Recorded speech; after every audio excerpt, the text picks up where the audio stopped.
아베 신조 일본 총리가 긴급 기자회견을 열어 도쿄, 지바, 오사카, 후쿠오카 등 14개 지역에 긴급 사태 선언을 하였습니다. 그는 지금 사태가 지속된다면 일주일 내로 일본은 1만 명의 판정자 증가를 겪게 될 것이며 한 달 내로는 8만 명의 판정자를 낳을 것이라며 현 사태에 대한 위기감을 드러냈는데요. 이런 최악의 상황을 피하기 위해 긴급 사태를 선언하였으며 긴급 사태가 선포된 지역의 모든 가게는 문을 닫고 5월 6일까지 집에만 머물러 달라고 요청하였습니다. 그러면서 180조엔 한화로 2,000조 원 규모의 지원금을 풀겠다는 대책을 발표했는데요. 이것에 대한 비판의 목소리가 커지고 있습니다. 한 가구당 30만엔, 한화로 330만원 정도의 지원금이 지급되는데 그것의 지급 기준이 너무나도 터무니없기 때문이죠. 지금 보여드리는 표에 따르면 1인 가구의 경우 월 소득 83,000엔, 한화로 93만원보다 적게 버는 이들에게만 지원금이 지급된다는 것입니다. 5인 가구 역시 월 소득 25만 4천엔, 한화로 284만원보다 적게 버는 이들에게만 지원금을 지급하는 거죠. 일본의 기본임금을 고려했을 때 이것은 거의 기초수급자에 가까울 정도로 터무니없는 기준인데요. 이 때문에 일본의 트위터에서는 아베는 어떻게 하면 자국민들을 절망시킬 수 있는지 즐기는 것 같다 라며 분노하는 일본 국민들의 목소리가 커지고 있습니다. 게다가 아베 신조 일본 총리는 긴급 기자회견을 통해 자국에서 주력으로 밀어붙이고 있는 치료제 아비간의 200만 명분을 확보하겠다고 말했는데요. 그러면서 그는 만약 아비간을 원하는 국가가 있다면 그 나라에는 무상으로 제공하겠다 라며 자신감을 드러내기도 했죠. 바이러스 억제 효과도 없고 온갖 부작용이 심하여 해외는 물론이고 한국의 질본에서도 치료제로 인정하고 있지 않은 아비간에 대해 이런 자신감을 드러내는 것이 황당할 따름인데요. 심지어 아비간이 이번 사태에 억제 효과가 있다고 발표했던 중국 남판과기대 연구진은 지난달 기존에 발표했던 논문을 갑자기 철회하기도 했습니다. 이는 사실상 중국이 일본 아비간의 효력에 대한 지지 선언을 철회한 것이나 마찬가지라고 해석되는데요. 아무에게도 신뢰받지 못하는 치료제를 200만 명분이나 확보하여 자국민에게 공급하고 해외에도 공급하겠다고 말하는 아베 신조의 무모함이 놀라울 따름입니다. 일본은 얼마 전 아베가 회심의 정책으로 내세웠던 아베노 마스크의 충격에서도 아직 벗어나지 못하고 있습니다. 논란이 끊이지 않았던 아베의 마스크는 결국 각 가정에 배부되긴 했는데요. 그렇게 도착한 마스크마저 정상적인 상태가 아니었다는 거죠. 상식적으로 마스크를 만든다면 테두리 부분과 끈은 모두 고무로 만들어야 하는데 그냥 일반적인 끈으로 만들어버려 마스크를 착용할 시 이런 우스꽝스러운 모습이 연출될 뿐만 아니라 착용감 또한 너무나도 불편하다는 불만이 터져나오고 있습니다. 한편 한국은 지금 우리 국민의 입국을 금지하고 있는 나라에 대해 모든 비자 면제와 무비자 입국을 잠정적으로 정지하고 급하지 않은 목적의 외국인 입국 제한을 확대하겠다고 밝혔습니다. 이것은 철저히 상호주의 원칙에 따른 조치로서 앞서 일본이 한국에 대해 아무런 협의 없이 전면 입국 금지 조치를 한 것에 따른 맞대응이 확대된 것이죠. 이 정도로 한국과 일본의 관계는 최악으로 치닫고 있는데요. 그럼에도 불구하고 최근 한국이 일본에게 큰 도움을 준 사실이 밝혀져 SNS상에서 주목을 받고 있습니다. 이것은 지난 5일 트위터의 한 일본 유저가 밝힌 사실인데요. 케냐에서는 국제항공편이 전면적으로 중단되어 수많은 외국인들의 발이 묶인 상태였다고 합니다. 하지만 한국 측에서는 전 세계를 이용하여 케냐에 있던 한국인들을 송환해오는 작전을 시행했는데요. 그때 케냐에 있던 일본인 50여 명도 함께 데려왔다는 것이죠. 이 소식을 접한 일본 네티즌들의 반응은 감탄 일색입니다. 한국분들 정말 감사합니다. 동아시아 전체에서 상부상조의 정신으로 현재의 어려움을 극복해내야 한다고 생각합니다. 이 은혜 또한 어떻게든 보답해야 한다고 생각해요. 하지만 한편으로는 일본의 언론에 대한 통찰력이 돋보이는 댓글도 있었는데요. 이런 뉴스, 일본에서는 받아들일 생각도 하지 않을 거야. 요즘 같은 세상에 이런 희망찬 뉴스는 왜 TV에서 보도하지 않는 것일까? 실제로 해당 트윗을 접한 후 일본의 포털에 들어갔을 때 이 소식을 전하는 매체는 찾아볼 수 없었습니다. 오히려 한국을 나쁘게 말하는 기사를 더 쉽게 찾을 수 있었는데요. 일본의 데일리 신초에서는 지난 7일 일본의 지사율이 한국의 것보다 높다는 것은 거짓말이다 라는 기사를 기고하고 있습니다. 한국은 자신들의 판정자 수가 많은 원인이 일본보다 PCR 검사를 더욱 철저히 실시했기 때문이라 말한다. 그리고 일본이 한국으로부터의 입국 금지 조치를 취한 것은 자국에서의 실패에 대한 책임을 타국에게 전가하기 위함이라고 주장한다. 3월 중순 시점 세계적인 치사율 평균이 4% 이상을 기록한 것에 비해 한국의 경우 1%에 머물고 있기 때문에 세계는 한국의 대응책을 본받아야 한다는 주장을 하기도 한다. 실제로 한국의 계산 방식대로라면 일본의 경우 현재 발표된 통계를 기준으로 2.5%의 치사율을 보여주기 때문에 한국 예찬의 결과가 도출되긴 한다. 하지만 이것에는 큰 허점이 있다. 검사 대상이 증가하면 당연히 분모도 증가한다. 의료 붕괴가 일어난 이탈리아를 제외한다면 검사를 많이 하면 많이 할수록 사망률은 낮아지기 마련이다. 즉, 한국의 방식대로 치사율을 계산해서는 안 된다. 오히려 단순한 인구 100만 명당 사망률을 계산하는 것이 옳은데, 그렇게 계산한다면 한국은 인구 100만 명당 3명, 일본은 인구 100만 명당 겨우 0.4명에 불과하다는 결론을 도출해낼 수 있다. 진정한 치사율에서는 한국보다 일본 쪽이 월등히 낮다는 것을 의미하는 것이다. 정말 황당한 주장이 아닐 수 없는데요. 이것을 그대로 믿는 사람이 있을까 싶어서 댓글을 보면 더욱 황당한 코멘트들이 달리고 있습니다. 이 사태에 다른 나라와 비교하는 것 자체가 이상한 일이라고 생각하고 시시하다는 생각이 든다. 지금은 각자 해야 할 일을 해야 할 때일 뿐 우리는 대단하다는 자랑을 할 때가 아니다. 한국은 정말 바보라는 생각이 든다. 각 나라마다 도입하고 있는 모델이 다르기 때문에 각국에서 자신의 정보를 투명하게 공개해야 하는 것은 당연합니다. 그래야 모두가 가장 우수한 대응 방식을 채택하여 하루라도 빨리 세계가 이 위기에서 벗어날 수 있는 것인데요. 이러한 이유 때문에 한국의 진단 능력이 가장 뛰어나다 라는 이야기가 나오고 있을 뿐인데, 그것을 자기 자랑이라고 판단하는 일본인들은 오히려 자신들이 열등감을 터뜨리고 있는 것으로 밖에 보이지 않네요. 또한 기사에서 제시한 논리는 엉터리 그 자체입니다. 전제부터가 잘못된 거죠. 애초에 치사율을 계산할 때에는 단순히 해당 질병에 걸린 사람들을 분모에 넣어야 하는데, 이 기사에서는 모든 사람들을 분모에 넣는 오류를 범하고 있습니다. 병에 걸리지 않은 사람들도 분모에 넣어서 계산하는 황당한 일을 하고 있는 거죠. 그러면 당연히 치사율은 낮아질 수밖에 없습니다. 일본은 한국에 비해 검사율이 현저히 떨어지고 병에 걸리지 않은 사람들은 당연히 안 죽으니까요.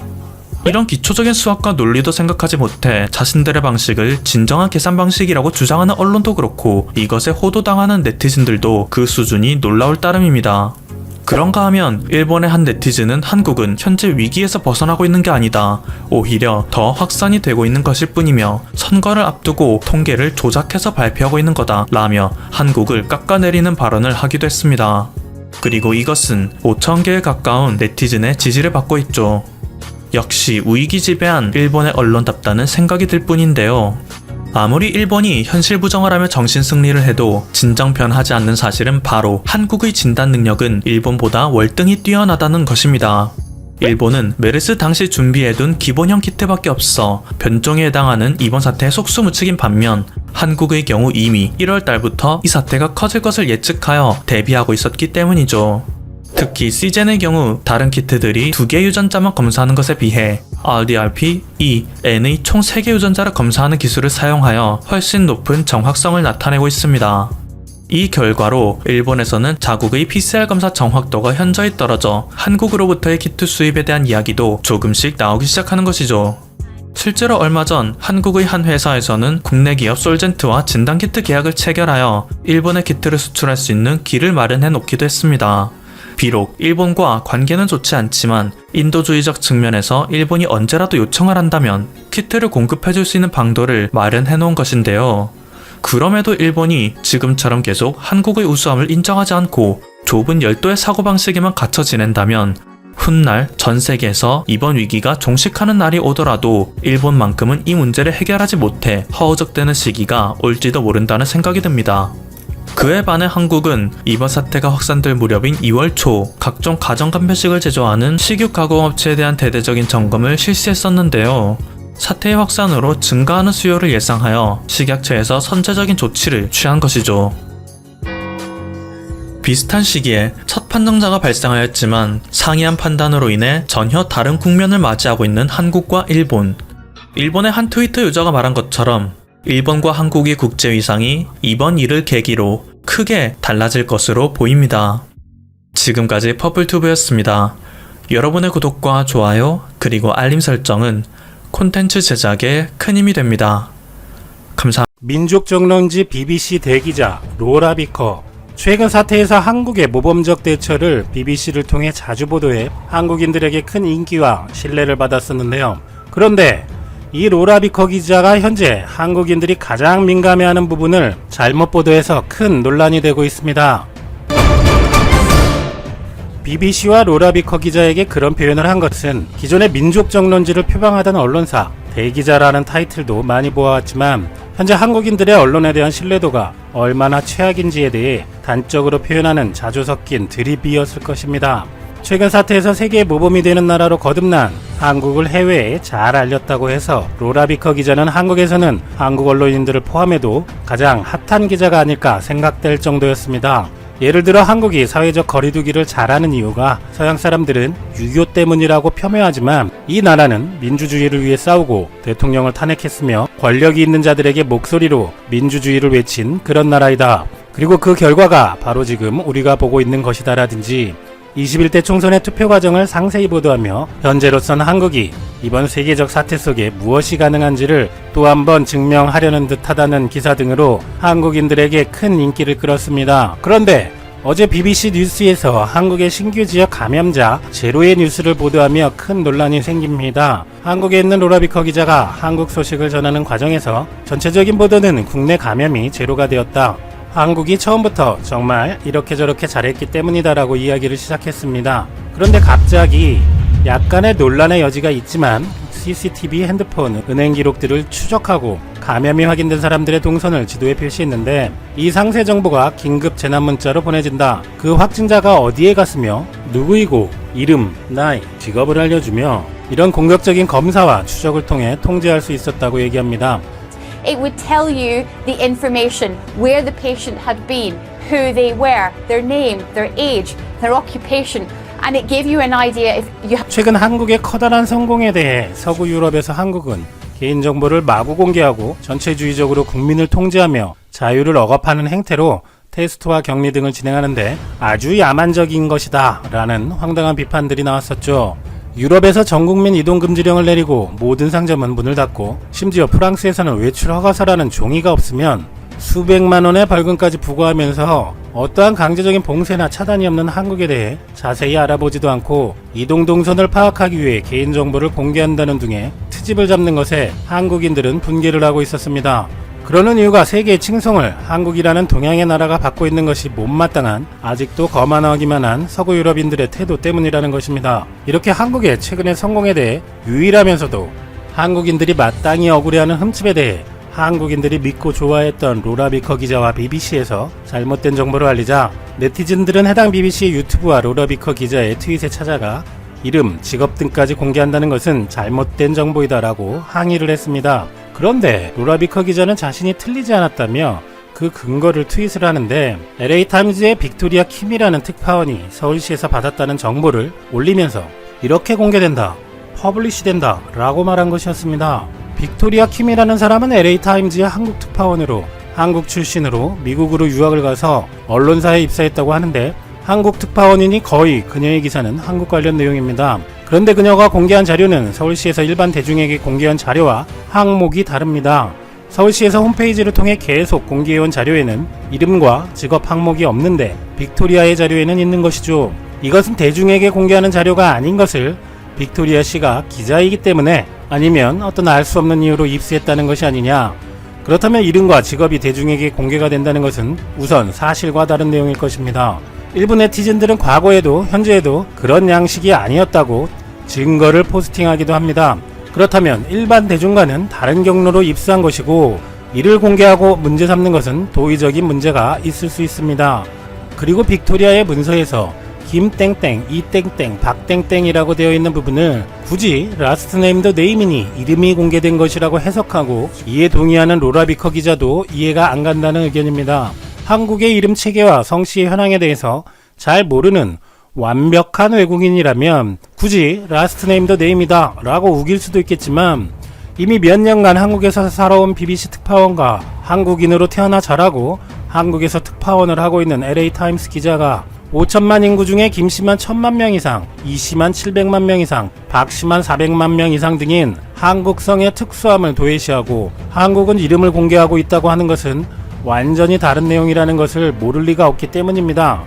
한국에서 오래 거주하며 한국을 연구하고 보도하는 사람들이 문서에 성이 나온 부분과 직업이라고 회사원, 대학생, 유학생, 교수라고 러프하게 한 분류가 개인을 특정할 수도 있다고 생각한다는 것도 의문입니다. 당연히 기자인 그들이 최근 특히 서구의 한국에 대한 개인정보, 인권에 대한 폄하 이슈를 모르지 않을 텐데 조심성이 없는 것 아니자는 얘기를 할 수도 있습니다. 그런데 무엇보다도 빅토리아나 로라 비커가 현재 서울시에서 공개하지 않는 이름과 직업이 공개된다고 발언한 것은 분명히 잘못된 것입니다. 서울시는 공개하고 있지 않으니까요. 다만 정부와 지자체는 한국이 너무 잘 나가서 트집을 잡히고 있는 개인정보에 관해서도 굳이 나이, 성별 등 불필요해 보이는 항목을 공개할 필요가 있는지 검토해 봐야 되고, 만약 기자라고 해서 일반인들에게 접근이 안 되는 정보를 제공한 것이라면 그것도 살펴봐야 한다는 지적이 있습니다. 정부든 서울시든 타 언론사이든 어제 BBC에서 한국이 이름, 직업을 공개한다는 분명히 잘못된 정보이지만 타국의 먹잇감이 되는 오보도 바로잡았으면 합니다. 그렇다고 외국인 특파원들에게 한국을 상세히 알아봐주고 한국의 입장에서 보도를 해달라, 그렇지 않으면 실망이다 라고 할 필요도 없어 보입니다. 만약 우리를 어느 언론사가 영국 특파원으로 보내준다고 해서 우리가 영국 빠가 되어서 영국의 억울함이나 영국인들의 자랑스러움에 포커스를 맞춰 보도를 할까요? 한국의 입장에서 필요한 영국의 상황과 시사점을 보도할 것이고, 또 그 영국 뉴스가 한국에서 이슈가 되고 잘 팔릴 만한 것을 보도하겠지요. 당연한 것입니다. 로라 비커 기자는 2017년 한국에 들어와서 탄핵이라는 사건, 재선거, 남북 정상회담, 미국과 북한의 회담, 그리고 최근의 사태에서 중국에 이어 완전히 박살날 것 같았던 한국이 기적적으로 역전 만루홈런을 치는 등 기존의 외국인으로서 느꼈던 한국이라는 체급보다 많은 세계적 이슈가 되는 사건들이 터지고 있으니 특파원으로서도 호기를 만난 것이고, 다수의 한국인들 입맛에도 맞게 보도를 잘 해주어서 고맙게 느껴지는 부분이 있는 것도 사실입니다. 때문에 로라 비커 기자를 과도하게 찬양할 필요도 없고 비난할 필요도 없어 보입니다. 로라 비커 기자의 이전 독도 관련 보도를 보면 외국인 기자인 것이죠. 다만 이번의 경우 이름, 직업이 공개되지 않고 있다는 지적에 대해서는 빅토리아 킴의 자료를 트윗할 것이 아니라 기자라면 서울시의 정확한 사실관계를 확인하고 입장을 밝히는 것이 맞지 않을까요?